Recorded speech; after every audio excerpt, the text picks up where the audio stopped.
नमस्कार बंधुवर, सत्य ज्योति सदन चैनल पर आपका मैं अजय कुमार कौशिक बहुत बहुत स्वागत करता हूँ।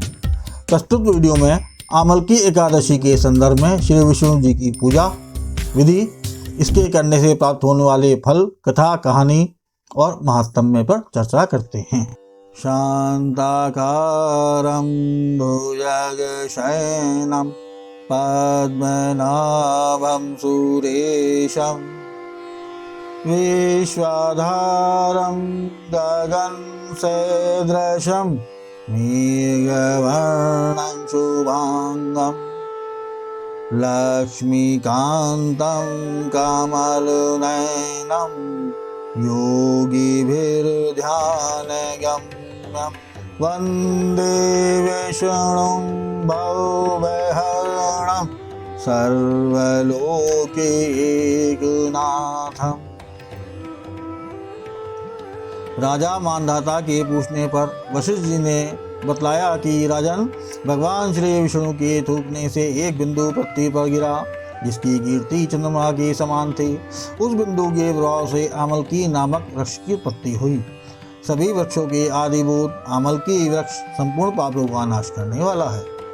श्री विष्णु को अत्यंत प्रिय इस वृक्ष के मूल भाग में विष्णु, उसके ऊपर ब्रह्मा, स्कंद में सदाशिव, शाखाओं में मुनि, टहनियों में देव, पत्तों में वसु, पुष्पों में मरुद्रण अर्थात देव समूह तथा फलों में समस्त प्रजापति का वास है।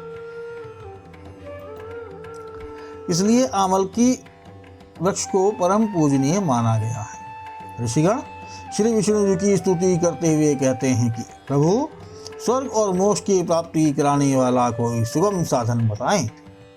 ऋषिगणों के सभी के लिए कल्याणकारी वचनों को सुनकर प्रसन्न चित्त श्री विष्णु जी कहते हैं कि फाल्गुन शुक्ल पक्ष में यदि पुष्य नक्षत्र से युक्त द्वादशी हो तो वह महान पुण्य प्रदाता, प्रदान करने वाली और पापनाशक है। आमलकी एकादशी में आंवले के वृक्ष के पास जाकर उसका पूजन करें।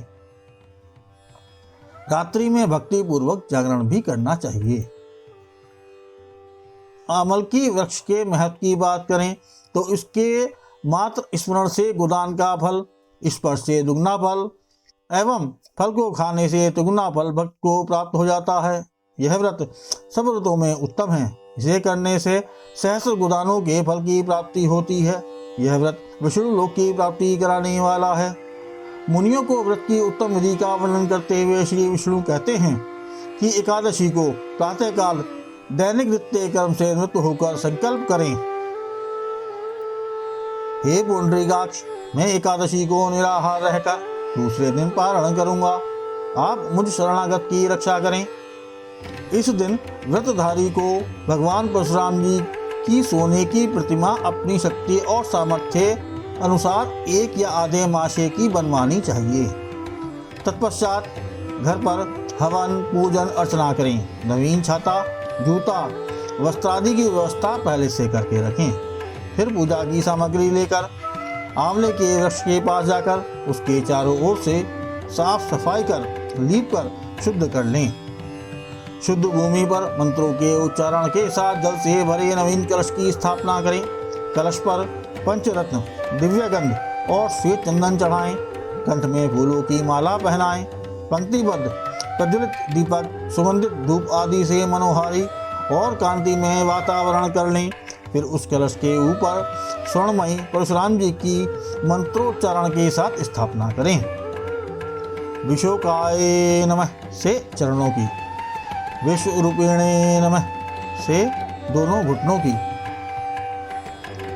उग्राय नमः से जांघों की, दामोदराय नमः से कटिभाग की, पद्मनाभाय नमः से उदर की, श्री वत्सधारणे नमः से वक्ष स्थल की, चक्रणे नमः से बाईं बाह की, गदिने नमः से दाहिनी बाह की, वैकुंठाय नमः से कंठ की, यज्ञमुखाय नमः से मुख की, विशोकनिधे नमः से नासिका की, वासुदेवाय नमः से नेत्र की, वामनाये नमः से ललाट की, सर्वात्मने नमः से संपूर्ण अंगों की तथा मस्तक की पूजा करें। फिर अर्घ्य दें। देव देवेश्वर जमदग्नि नंदन श्री विष्णु स्वरूप परशुराम जी, आपको नमस्कार है, नमस्कार है। आंवले के फल के साथ दिया हुआ मेरा यह अर्घ्य ग्रहण कीजिए। विष्णु भक्ति भाव में लीन हो, बंधु बांधवों के साथ कथा कहानी, धार्मिक चर्चा, नृत्य, संगीत, मनोहारी जयकारा, समूह घोष के साथ रात्रि जागरण करें। भगवान विष्णु का मनन करते हुए आमल की वृक्ष की परिक्रमा करें। द्वादशी के दिन पूजा पाठ कर परशुराम जी का कलश, छाता, जूता, वस्त्रादि ब्राह्मणों को दान करें।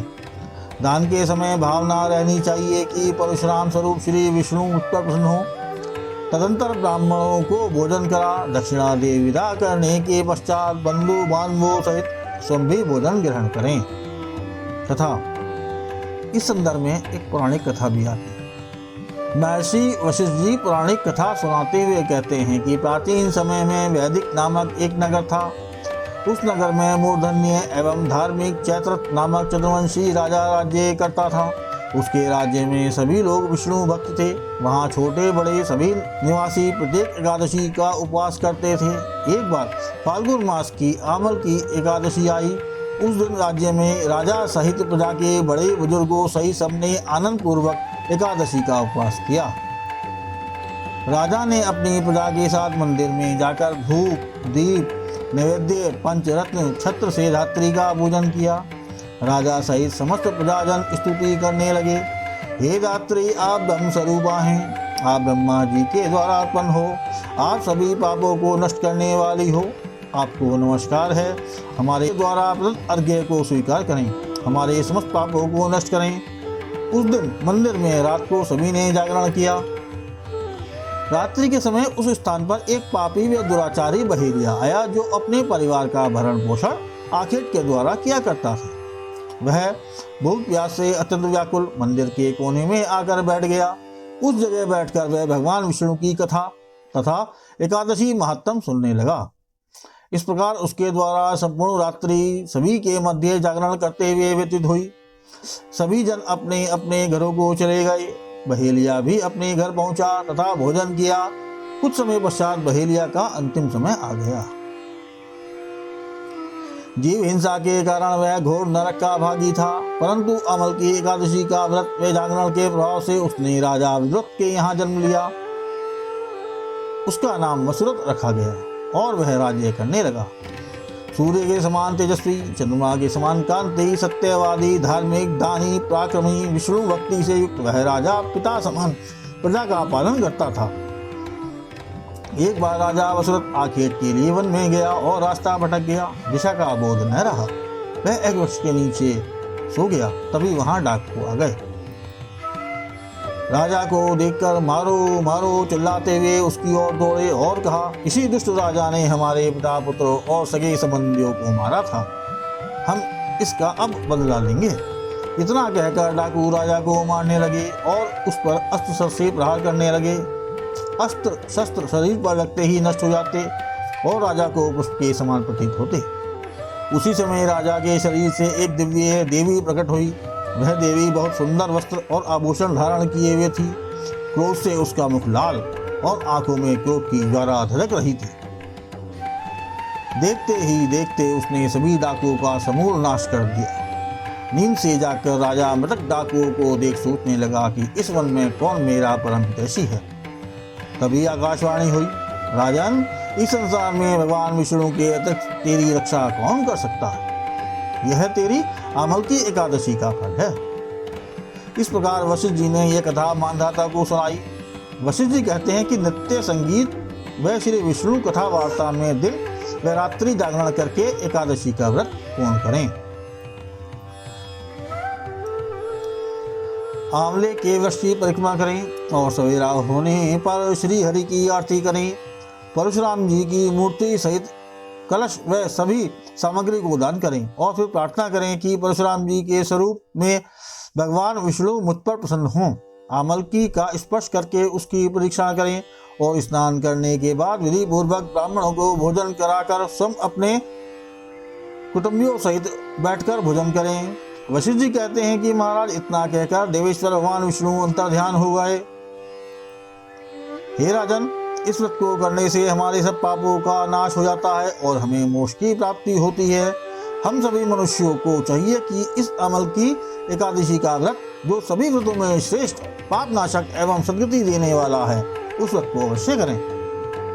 काशी विश्वनाथ ने अमल की एकादशी को रंगभरी एकादशी भी कहते हैं। इसका कारण है कि श्री विष्णु भगवान के आराध्य देव शिव जी अपने विवाह के बाद अपने प्रिय नगरी काशी को लौटे थे। इससे प्रसन्न होकर सभी गणों ने शिव जी और माता पार्वती का स्वागत रंगों से किया था। तभी से इसका नाम रंगभरी एकादशी भी पड़ा।